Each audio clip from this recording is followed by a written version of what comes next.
Magsasamba pa kayo ng kaso kay Vice President Sara Duterte given the findings? Meron na po, may nakapile na po tayo.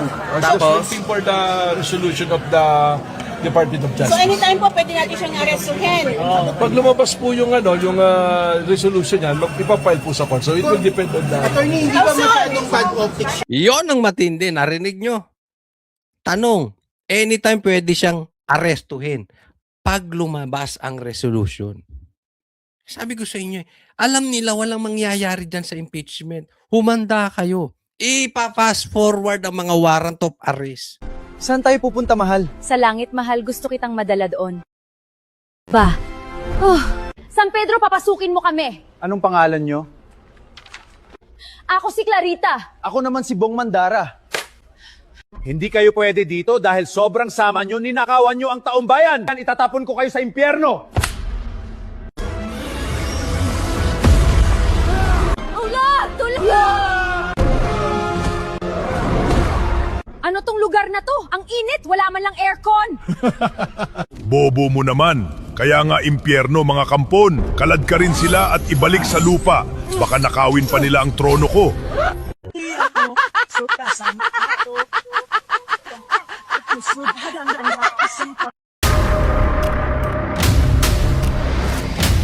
Bago tayo mag-umpisa, baka pwede nyong i-like ang video na to. Malaking bagay ang like sa aming mga content creators. Maraming salamat po.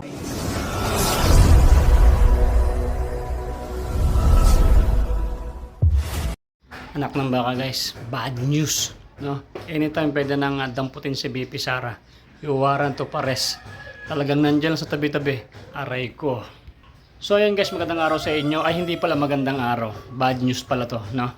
So maghintay lang tayo. Wala, nilalakad nila ni Director Matibag, nila Boying Rimulya yung warrant of arrest, yung kaso ni BP Sara. Hindi nila madali-dali sa sa mabuting usapan, mabilisang usapan, mas bibilisan pa nila mga babayan. So 'di ba, inuubos na lahat pati si Senator Cayetano, mukhang delikado na rin. Gusto talaga nilang ubusin, no? Kaso mga babayan, di ba yung ICC dinedemolish na ni President Trump. So medyo kabado na sila. So kaya inaapuran nila. Kaya ito si Matibag na to, mga babayan, kabado to sa flood control kasi habang gumugulong kasi yung mga pag-uusap diyan, no? Lalong tumitindi. Baka sabi niya, baka lumapit sa flood control, lahat sila madadali, di ba? Alam niyo naman yung mastermind, di ba? Utos yan. Hindi naman nila gagawin yan, apurahin kung walang utos, di ba? Kaya itong bad news na to, maghintay tayo. Pag biglang sinabing, eto na ang warrant ni BP Sara. Wala na, dampot. Dampot na, no? Eto na ang hinihintay. Papayag ba itong Iglesia ni Cristo, no? Ang KOGC, na ganun-ganun na lang ang gagawin nila. Malamang ito na talaga yung people power. So ito, mga babayan, ito yung talagang realidad, no? Reality na talagang guguho ang mundo natin pag ito ay nangyari. Malamang mga Muslim, everything na mga sumusuporta talaga sa Duterte at mga galit sa flood control at alam naman natin minamanipula ng mga tarantadong itong usapin. Kaya uubusin talaga tayo nito, di ba? Ubos. Ngayon, hindi makita si Bato, itong si BP Sara ang tinitira nila. Kaya ito, di ba, nasampa ng kaso, anytime. Pwede nang damputin si BP Sara pag lumabas. Hindi na ipapabalita. Bigla na lang isa-serve na lang to kay BP Sara, dampot na. Tapos na ang laban, panalo na ang mga demonyo. Kaya mga kababayan, ang ingay ng manok ko, no? Ayan, nakakalungkot talaga mga kababayan. So, anong masasabi mo sa video na to?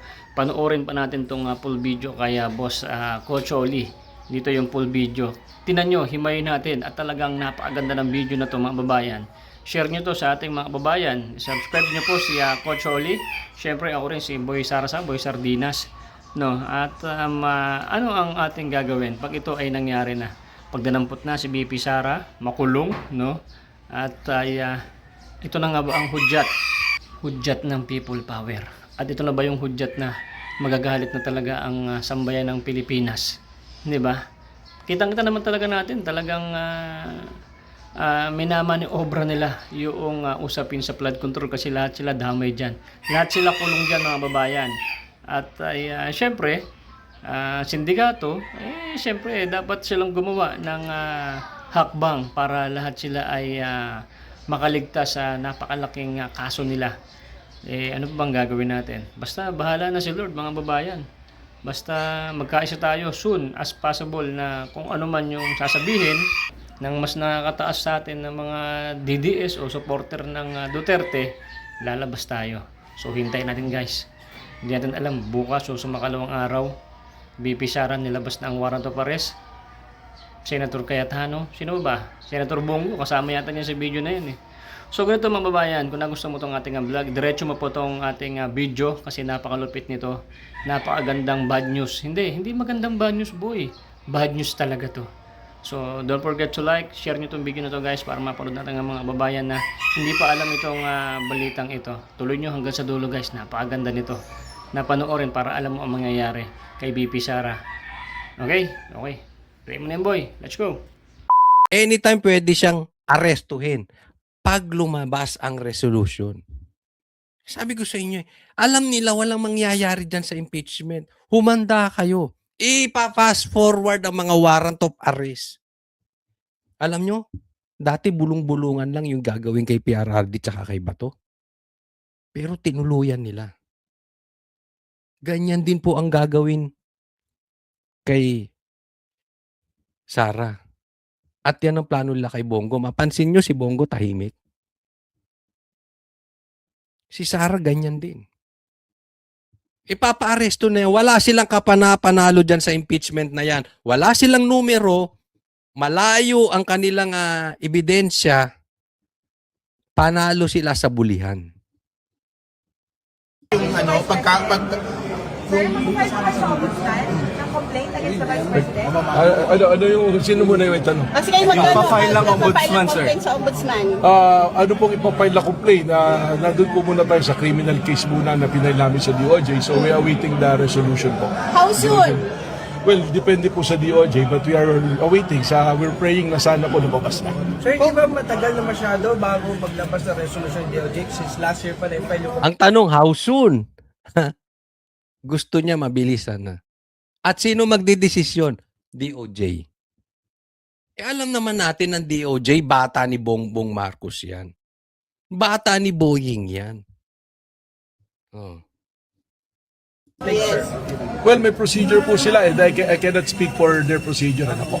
Attorney, hindi mo ba bad optics or bad optics na baka makasuwar at makulong si Vice President Sara Duterte sa kanyang mga support? That is a political question that I rather not answer. Pasensya na po. Ano po?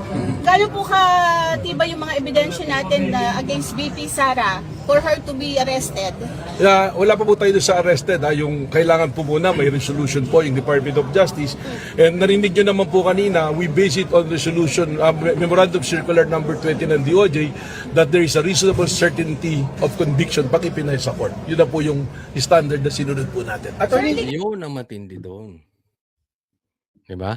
Parang sa kanya, pag lumabas yung resolusyon, liwanagin po natin ha, pag lumabas yung resolusyon, it is as if panalo na. Ganyan po mag-declare si Matibag. Ganyan din siya nag-declare ng pag-iimbestigahan yung 2019 SEA Games.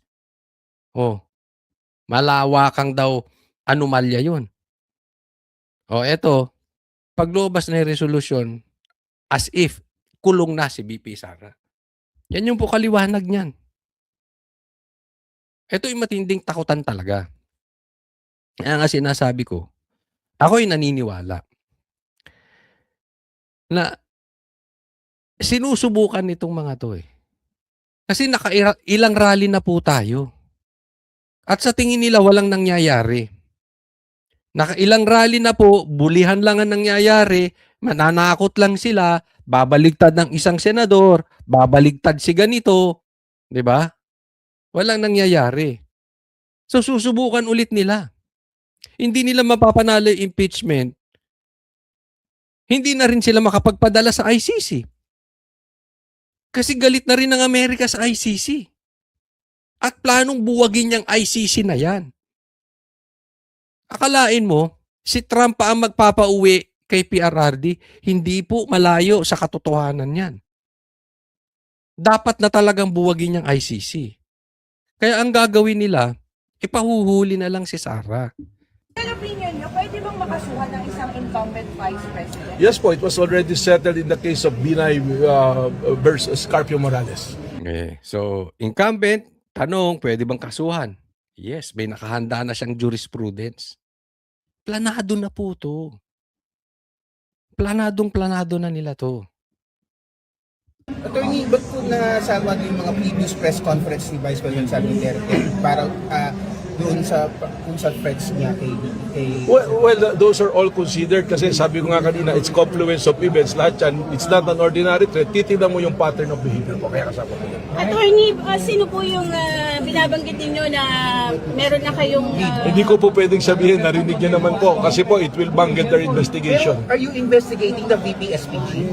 Hindi po particularly BTSPG, pero sinasabi ko po rito, we are already identified the individuals. Pero member po ng AFP.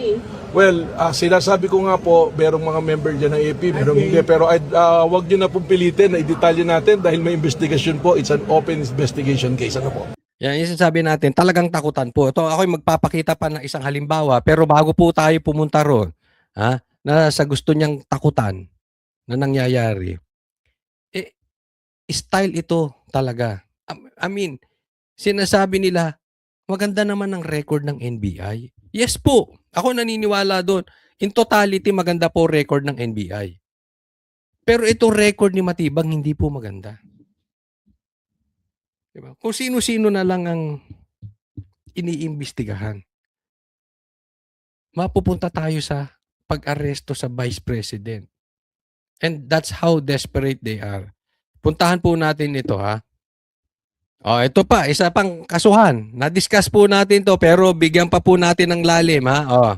Sir, sabi niyo may malaking kasong nakaabang on the SEA Games po na sports complex. So, wait lang sir. Wait lang. Napagalitan siya. Wait lang, sir. Wait lang. Napagalitan, ano. Sige. May possible po ba na na-identify na po kayo, nakakasuhan niyo?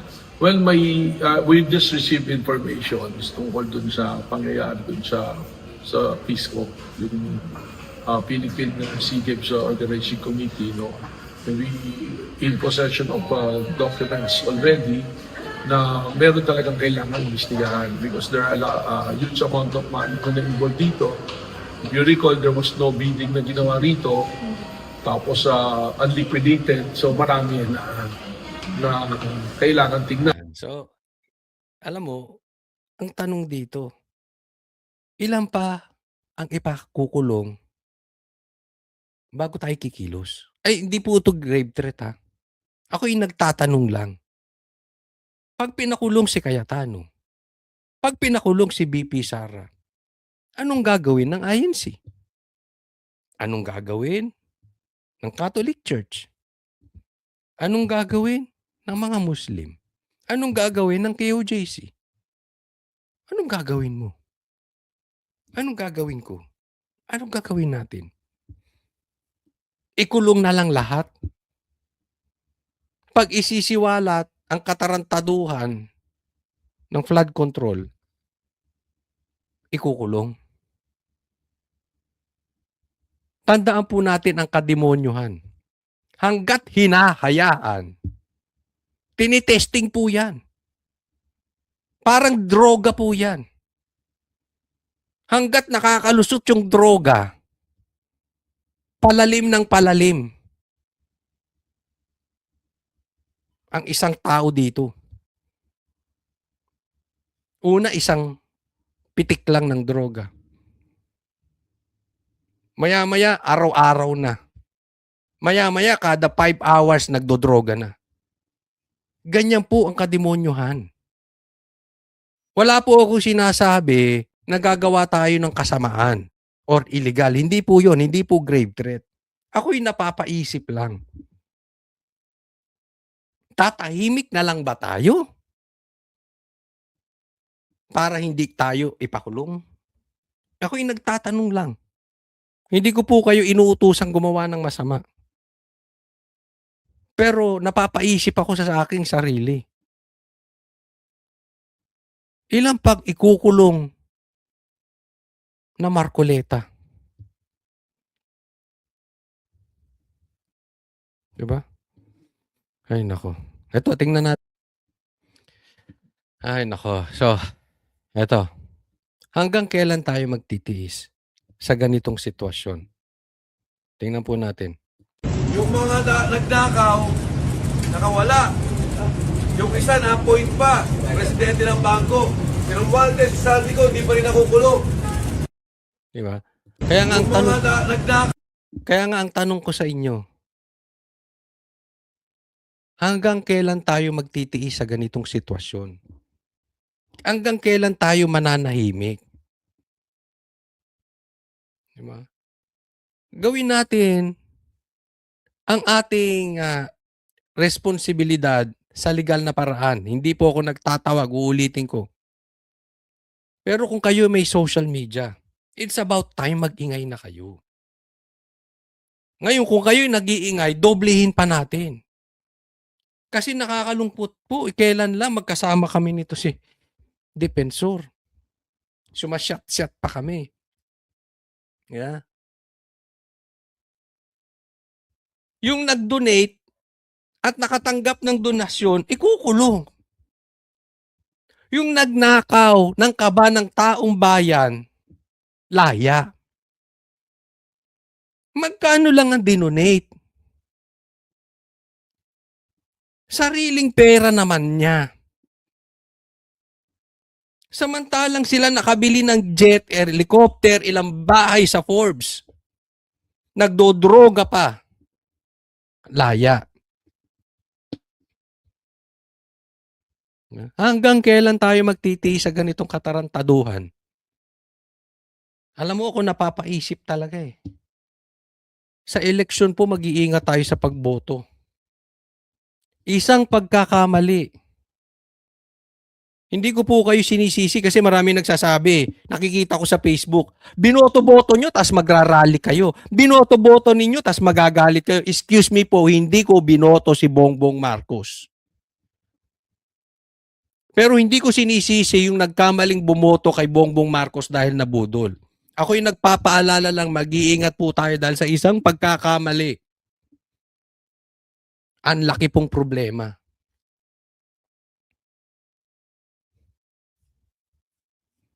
Si Jinggoy, si Marcoleta, si Defensor nakakulong. Ito pa. Alam nyo, nung tinitingnan ko tong video na ito, ako maiyak-iyak. Nakakaiyak po tong sitwasyon na ito.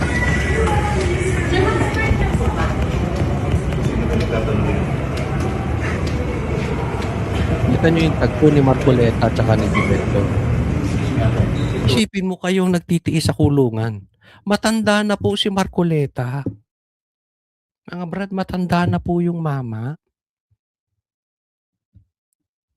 Ikukulong pa. Delikado po yan. Buti nga ngayon medyo tag-ulan na eh. Pero yung summer, kung iinit sa loob. Hindi pa naman ako nakukulong. Pero alam ko yung pagdudusa niyan. Ang masakit niyan, wala kang kasalanan. Hindi ka nagnakaw. Private citizen, no? Kaya nga ako naniniwala. May plano INC. Naniniwala ako may planong gagawin ng INC. Hindi ko po sila pinungungunahan, pero ako po'y may nadidinig. At ako'y naniniwala na hindi hahayaang manaig ng INC ang masama laban sa kabutihan. Ulitin ko, hindi ko pinangungunahan ng INC. Pero ako'y naniniwala may gagawin sila. May nakaplano po. May nakaplano po. Hindi po maganda tong nangyayaring ganyan. Napakalungkot po. And kaya nga sabi ko sa inyo, sumingaw po ang plano ng gobyerno dito. Next is Sara Cayetano, Robin Padilla. Nakita nyo, mag-isa si Cayetano nagsasalita sa impeachment na may laman. Kaya inalis nila si Marcoleta eh. Si Robin may laman na sinasabi. Pero kasi iba yung abogado. Diba? Masakit po.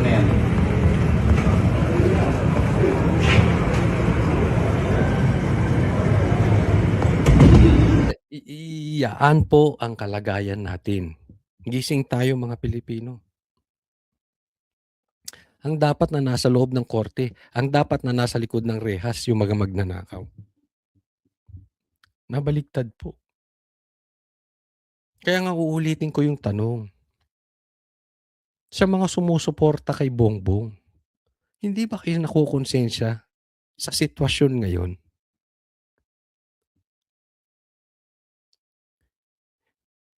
Tag-ulan na po. May mga bahana. At lalala pa yung bahana yan. Ang taas na po ng kuryente. Meron pang rotational brownout. Tapos babaha. Kapag hindi ka galit sa baha ngayon, bakit? Diba? Kayong makabongbong, kayong mga pinklawan, huwag po kayong papauto sa mga leaders ninyo. Hindi po lingid sa inyo na may nagnakaw sa flood control. Bakit saan-saan tayo nafo-focus? Yun na lang po ang pag-usapan natin eh. Diyan pa lang. May malawakang pagtatakip na po. Hindi ba kayo nakukonsensya? Susuporta pa kayo sa maling gawa? Next topic po. Ito po, pag-usapan natin itong mga pinagsasabi ni Congresswoman Laway. Congressman Luis Tro. Sige po. First of all, we would like to acknowledge the positive response of the Honorable Impeachment Court to our previous manifestation. Accordingly, we would like to reiterate that the prosecution will no longer be presenting Attorney Zuleika Lopez as well as Captain Belinda Bello. Reiterating, however, the same concern on... Tinan nyo. So, kinancel. Hindi na rin papatawag si Attorney Lopez. Pambihira kayo. 2 araw nyong binabad. Pinag-antay-antay ninyo, kakancelin nyo pa rin. Kakancelan nyo pala. Di ba? Ang sagot nila, hindi kasi napatunayan na no need. Hindi na kailangan lumabas si Attorney Lopez kasi yung kailangan nila kay Attorney Lopez, proven na. Naku, sabihin nyo natakot kayo. Sabihin ninyo, yung mga isisiwalat ni Attorney Lopez, kung anong pinaggagawa ninyo sa kanya dyan sa loob, mabubulgar. Kung anong klaseng meron ang Congress ngayon. Kaya natakot kayo. At hindi lang yan. Harassment po. Alam nyo labanan ngayon? Alam naman nila eh. Everybody knows hindi po mai-impeach si BP Sara dito.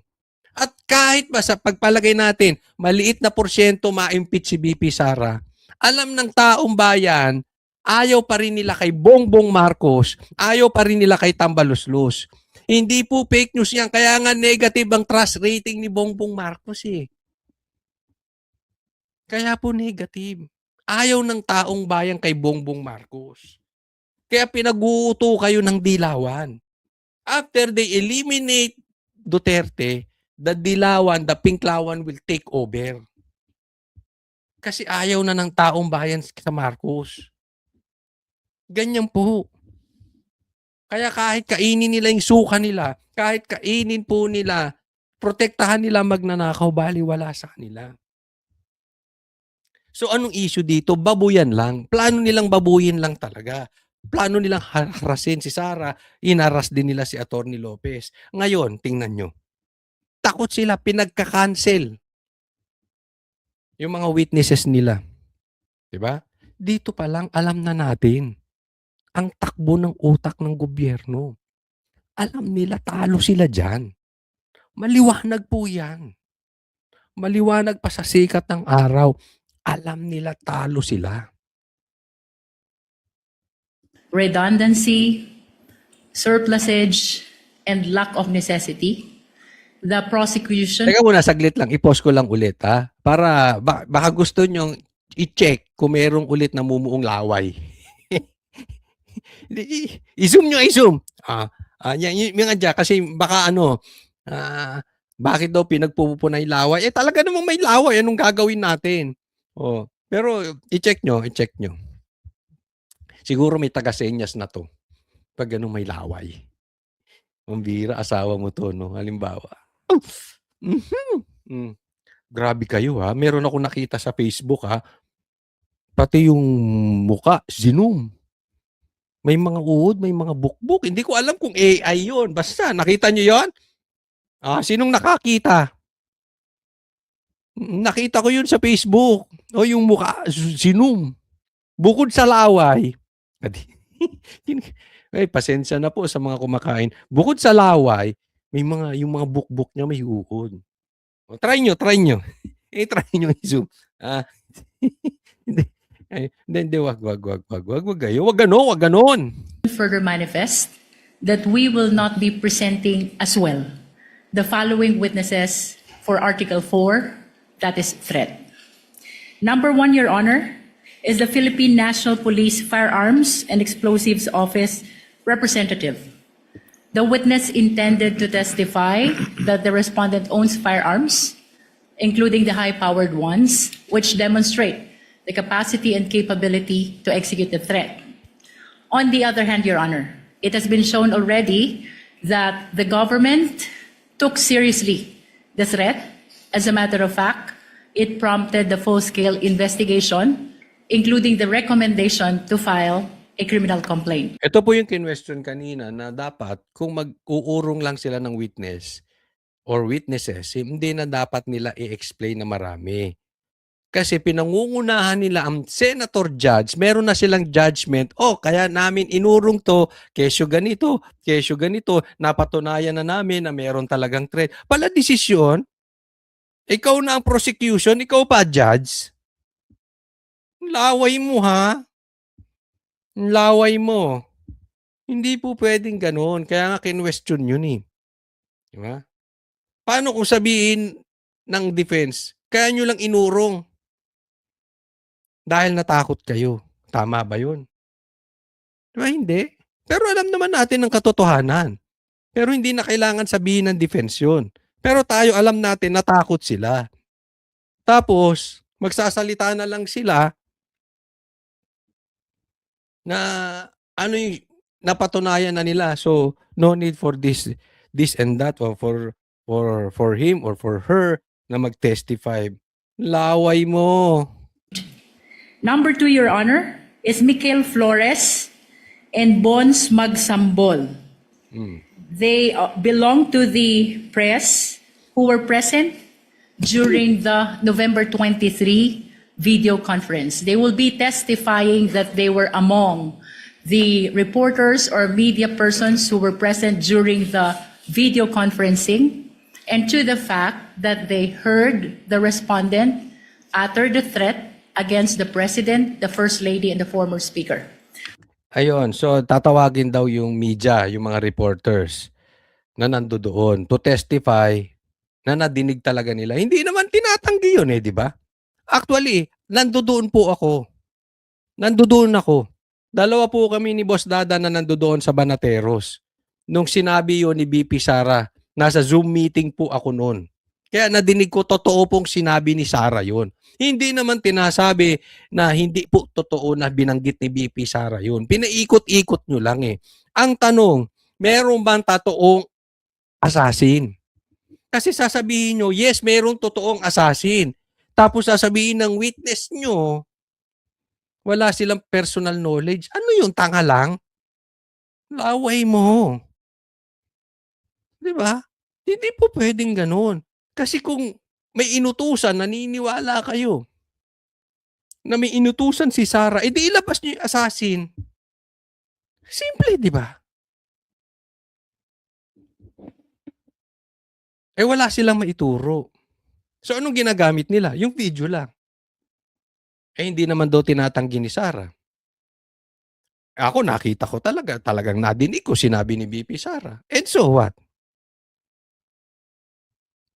Hindi ba nanakot din si Matibag? Doon sa reporter? Hindi ba nanakot din si Tulfo na kukwelyuhan niya yung mga senador na maghihiring? Di ba? Ang tanong, patunayan nyo. Lahat naman tayo may ganyan eh. Di ba?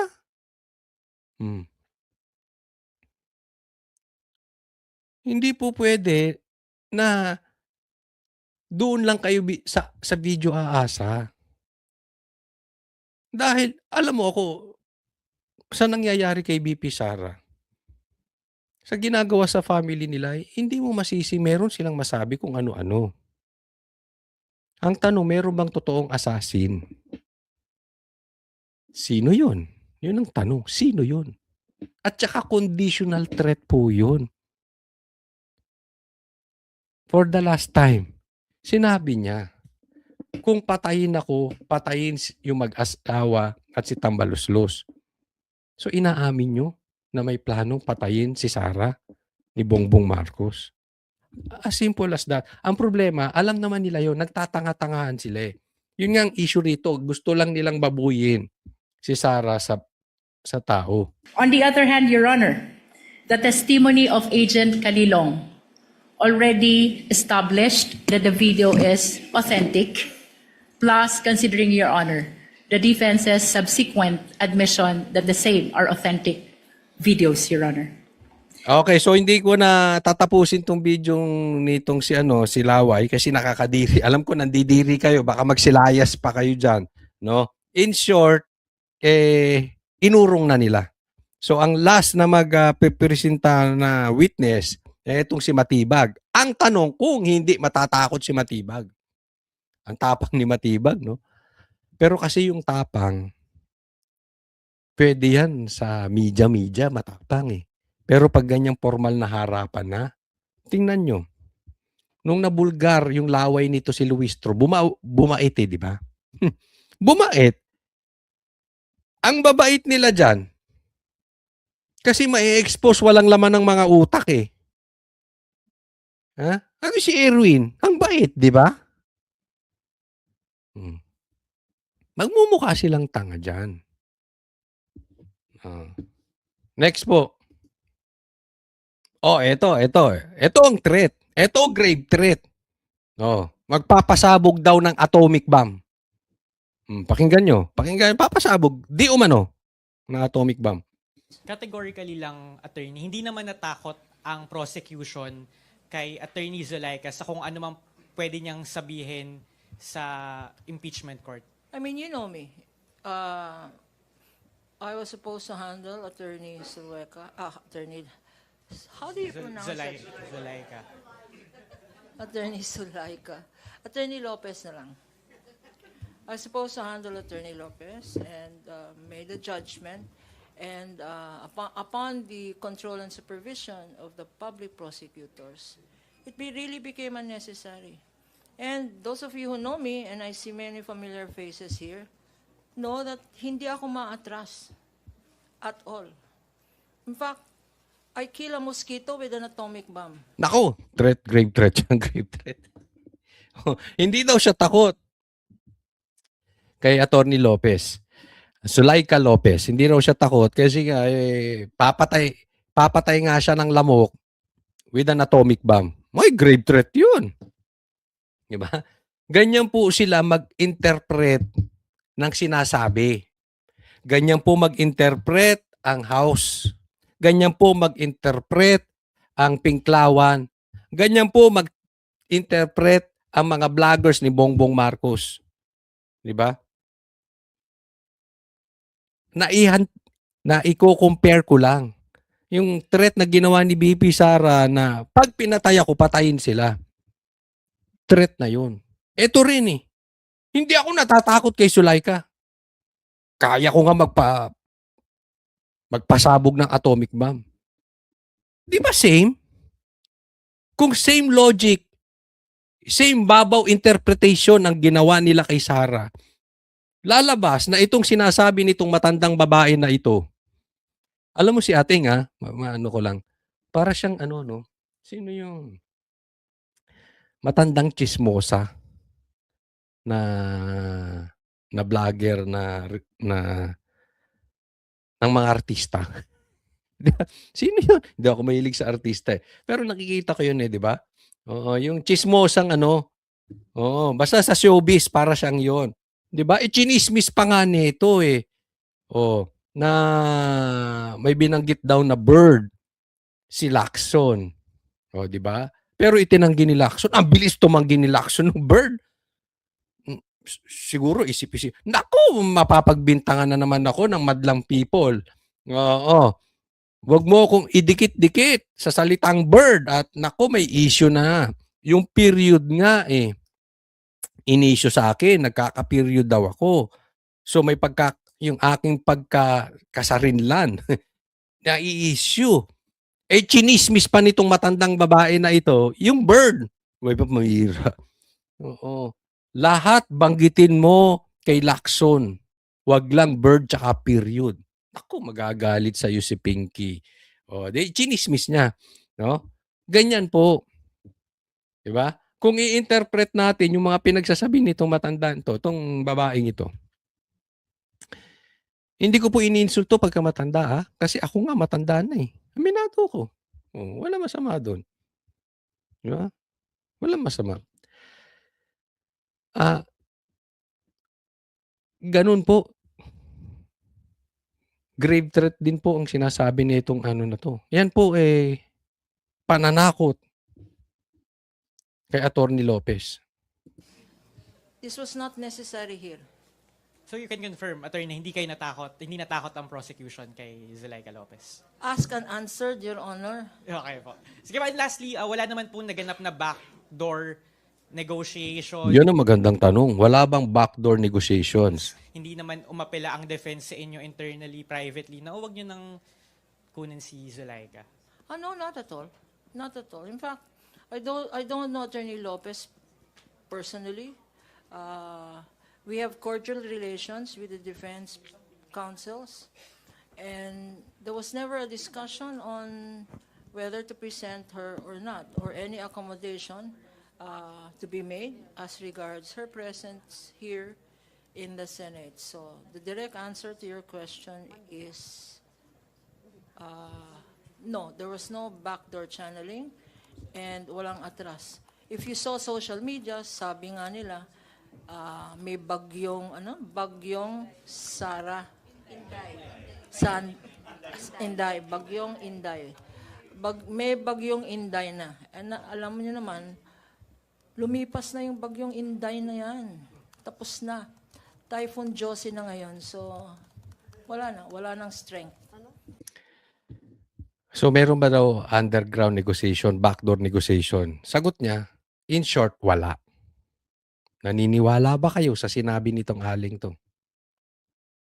Kasi ako hindi. Ako naniniwala na may kumausap dito. Alang-anin tayo dyan kay Zuleika. Ibubulgar niyan. Nakulong yan sa loob ng house. Ibubulgar niyan baho natin. Mati tayo dyan, mati. Nakita nila itong huling witness nila Instead na nakatulong sa kanila, nagkalat pa. Lalo silang kakalat dito kay Zuleika Lopez, kay attorney. So malamang yan, nasabihan ni Bongbong or nasabihan ng malapit kay Bongbong o baka asawa, hindi natin alam kung sino. O baka nasabihan ng kampo ni Tambaluslos, no? Delikado sila. Thank you, ma'am. Regarding lang po again dun sa pag-drop po kay Zuleika, hindi po ba meron ding part on, some lawmaker or lawyers are saying na baka makasira pa, makasama pa sa prosekusyon, na isa lang pa nga po, ito si Attorney Zuleika, Exactly. Talagang makakasira pa sa prosecution pag sinalang si Zuleika. Lalo't they're saying na mukhang nakuha nyo naman na kumbaga itong article of grave threats. No, we were not concerned about whether we could face cross-examination questions both from the defense and the senator judges, because here we stand on the strength of what are the facts, what is the evidence, and as we have often said, that it has nothing to do with a belief that there are biased senator judges who will act as defense counsels, because we believe that the senator judges are faithful to their oath of Hayaan na natin yan. So, itatanggi lang niya. Pero alam na po natin na sa dulo, no?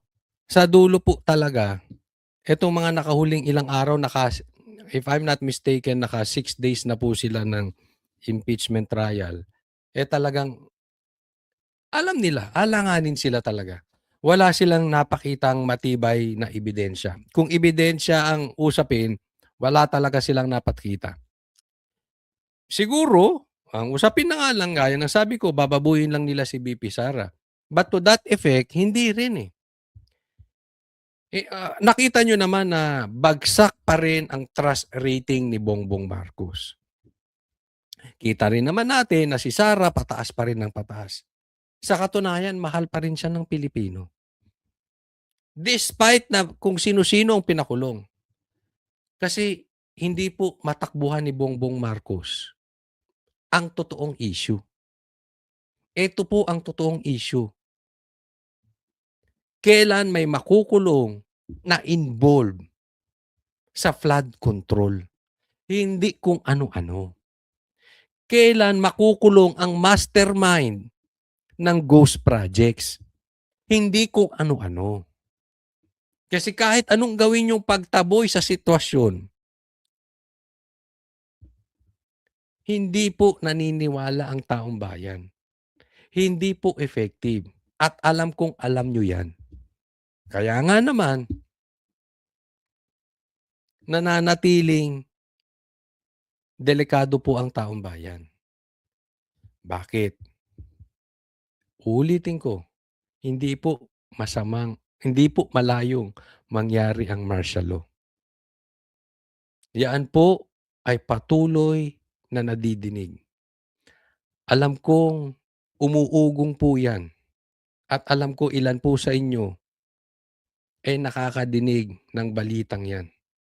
Yan po ang ultimate end of goal or end of plan nila. Kung totoo o hindi, we do not know. Pero hindi po malayong mangyari yan. Kaya nga po sinusubukan nila itong aresto dito, aresto doon. It is simply a silent martial law. Pag hindi po umepekto ang silent martial law, they will full blast martial law. Dahil po, nananatiling tahimik ang pulis at sundalo. Ako matindi. 2019 na problema or kaso or issue na ipasok dito sa impeachment ni BP Sara. Ganyan po kalupit. Sige po, pag-usapan natin.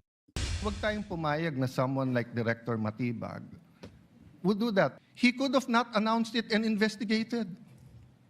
Imbestigahan mo, tingin mo may mali, imbestigahan mo. But it is unfair to me and unfair to the court that kung kailan siya patatawag siya sa Monday, intimidate mo ako, hindi kita tatanungin sa Monday dahil mag-a-announce ka na iimbestigahan mo. Tapos sasabihin mo may insertion, tapos sasabihin mo hindi liquidated, Director, hindi mo kami natibag. So wag mo try itibagin tong representation na to o itong impeachment court. Alam nyo, ito po ang problema natin ngayon dito sa impeachment. Actually, hindi lang po to sa impeachment. Ito po ay sa buong plano ng gobyerno. Takutan po ang nangyayari. Iisipin po ninyo na ipasok yung 2019 na issue ngayon. Ako naniniwala ako ng buong puso ko, walang kasalanan si Cayetano. Yung timing po ang problema. 'Di ba? Ipapatawag si Matibag, tapos bigla na lang magsasalita to si Matibag. na paiimbestigahan. Tingnan nyo pong mabuti. Si Marcoleta nakakulong. Si Defensor nakakulong. Si Jinggoy nakakulong. At ang isusunod, si Cayetano. Si Cayetano, si Robin at si Sara ikukulong. Hindi na po malayong mangyari yan. Ganyan po katindi, ganyan po salbahe, ganyan po kademonyo tong gobyerno natin. Gusto niyang imbestigahan? Timing lang? Timing? Ngayon lang? Naisip mo lang? Nangyari noong 2019 dahil ipatapatawag ka sa Senado? Aba, matindi talaga to si Matibag. Ipapatawag sa Martes. Dapat nga sa lalong madaling panahon to si Matibag. Kaya lang umuurong. At may sagot ba dyan si Matibag? Nako, Yes, sa nako. paglilinaw nga ni NBI Director Matibag, hindi naman siya nakikipagbangayan kay Senator Judge Alan Peter Cayetano. Hindi rin daw totoo na basta inungkat lang nila itong issue na to. Basta ang alam lang daw nila o nakarating na impormasyon sa kanila ay yung gaya ng sabi ko nga sa iyo, yung di umano'y mga irregularidad sa pondong ginamit at infrastrukturang pinatayo para sa 2019 SEA Games. At sa katunayan, Jiggy, nagbuo na nga raw ng task force ng NBI para imbestigahan yan. Narito naman ang bahagi ng pahayag ni NBI Director Matibag. Unang-una, hindi naman ako nakikipagbangayan sa kanya. I'm always respectful to everybody, especially to the member of the Senate. It so happens siguro na siya involved dito, no? At tayo naman, ang record naman ng NBI, we'll always go where the evidence will lead us. Nako, mali yun. Oh, sabi niya, hindi naman po ako nakikipagbangayan kay Cayetano. Plastic ka. Plastic. Hindi ka nga nakikipagbangayan. Oh. Pero, kakasuhan mo. Style mo, bulok. Hahalungkatin mo yung 2019. Di ba? Na nagkataon lang na involved daw si Cayetano. Pambira. Sabi mo, kung saan patungo ang ebidensya, doon ka pupunta. Kung totoo yan, edi sana. Iniimbestigahan mo flood control? Pambira, SEA Games?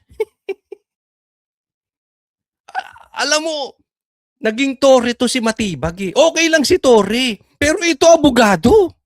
Saan napunto utak nito sa talampakan? Pupuntahan mo kung saan pupunta ang ebidensya? Hindi naman ginagawa mo isa't kalahating tanga mga Pilipino. Saknok-nok ka ng ebidensya sa flood control. Ayaw mong puntahan. Nukno ka ng ebidensya laban sa pamilyang Marcos, Bongbong, Sandro, Tambaluslos. Ayaw mong imbestigahan. Anong iimbestigahan mo 2019? Kulang na lang waling-waling imbestigahan mo. Di ba? Of course, hindi mo babastusing harap-harapan si Cayetano. Ang balita ko nga, gusto kang i-contempt. Oh. Paano Siyempre, pag na-contempt ka, yari.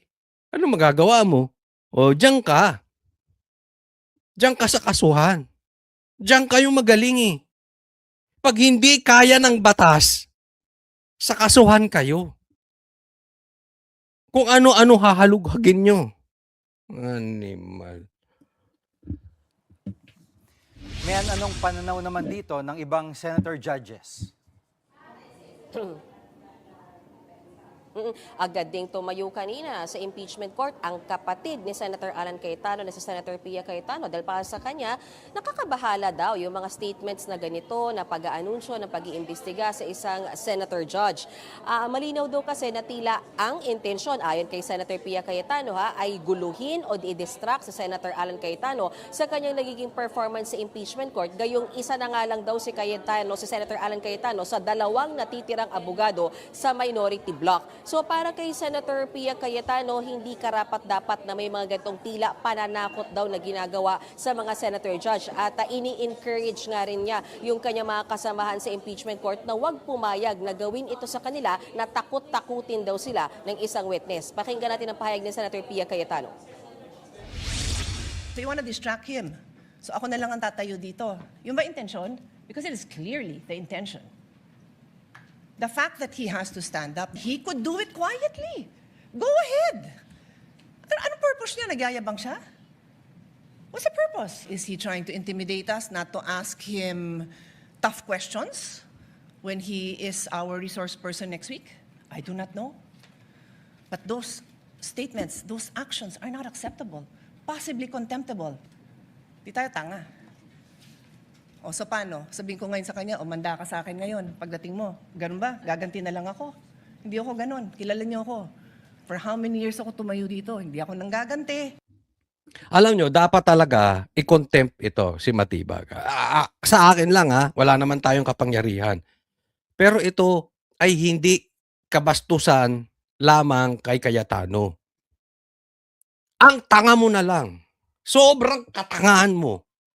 Kung iisipin mo na yung SEA Games 2019 bigla-bigla na lang iimbestigahan at maniniwala ka dun. Sobrang katangahan nyo na mga Pilipino. Alam natin, yaan ay pangbabastos sa senator judge. Tandaan po natin, judge po sila dyan. Huwag nyo kakalimutan, judge. J-U-D-G-E. Judge. Yan po ay hindi po pwede. Yung tinatakot mo ang judge, kahit sa regular court, tatakutin mo judge. Hindi po pwede. Masisira ang gobyerno natin, masisira ang batas natin pagka ganyan. Kaya sana itong mga senador, kumilos-kilos naman kayo mga animal.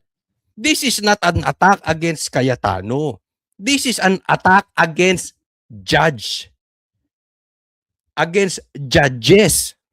Sa inyong lahat po yan. Yan ang gusto nila eh. Wala nang matino. Ama naming Diyos na makapangyarihan sa lahat, salamat po sa iyong pagmamahal na hindi nagmamaliw. Sa gitna ng kaguluhan sa aming bansa, turuan niyo po kaming magtiwala sa iyong hustisya at hindi sa hustisya ng tao. Linisin niyo po ang aming mga puso at ituro niyo po ang tamang daan ng katotohanan at pag-ibig. Tulungan niyo po kaming maging ilaw sa gitna ng dilim at ipakita sa mundo na may pag-asa pa sa pangalan ng aming Panginoon Hesus.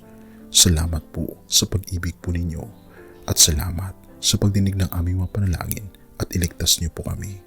Sa pangalawa po ninyong pagparito at patawarin po kami sa lahat ng aming mga pagkukulang at pagkakasala sapagkat ito po ang aming samutiling sa matamis na pangalan ng aming Panginoon Hesus. Amen. Sa lumang silid, mag-isa kang tahimik.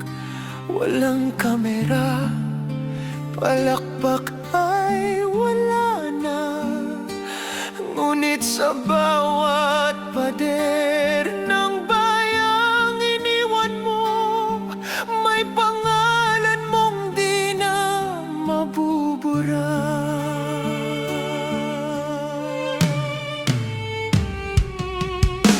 Minsan kang naging balikat ng mahihina, kalaban ng takot, kakampi ng masa. Di mo man laging nasabi ang tama, pinili mong ipaglaban ang madla. Hindi ka sakdal gaya naming lahat, pero tumindi ka nang walang pag-atras. At ngayong pagod ka na, tatay, kami naman ang sasalo ng bawat bigat.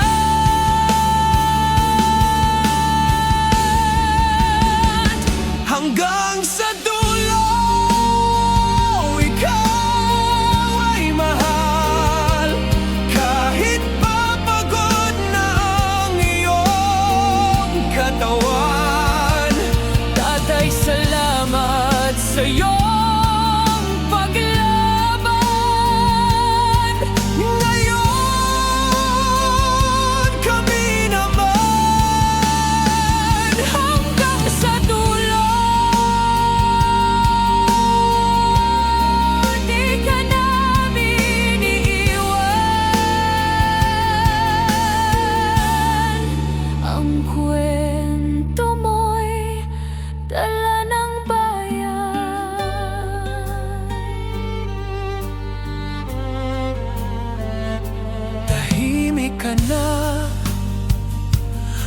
Mga batikos, wala nang tugon, wala nang galit, pero sa mata ng mga maralita, naroon pa rin ang tapat mong alaala. Marami mang di nakaintindi, marami pa rin ang di nakakalimot. At ngayong wala ka ng kapangyarihan, tatay, Ang magtatanggol sa'yo ay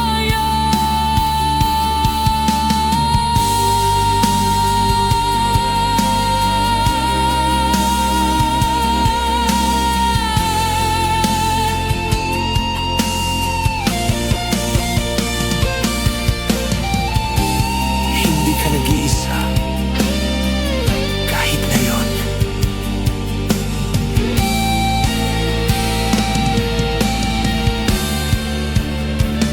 hanggang sa dulo, tangan ka pa rin Sa puso ng batang minsan mong pinakain. Hanggang sa dulo, di ka nag-iisa. Ang dasal ng bayan ay sa'yo pa rin. Katay kami naman ang lalaban sa ngalan mo, sa alaala mo. Hanggang sa dulo. Dalangin ka ng puso ng masa.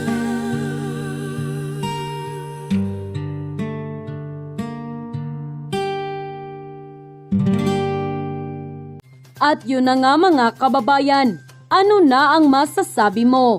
Kung mayroon kayong hinaingat komento patungkol sa balitang ito, please comment down below. Pag-uusapan natin yan sa comment section. At kung nagustuhan nyo ang video, ay huwag kalimutang mag-like at i-share na din para mas marami pang makaalam at umabot ito sa marami sa ating mga kababayan. Maraming salamat po. Mabuti pa ang sardinas, may label. Eh tayo, wala. Oo nga pala. Nay, ito na yung bayad ko sa isa, ano? O, kunin mo yung isa. Isa muna, iyan, no? Tapos, isa pa, di ba? 4 dapat na sardinas, eh. Yan. 3 na. Pang-4 na sardinas. Okay na.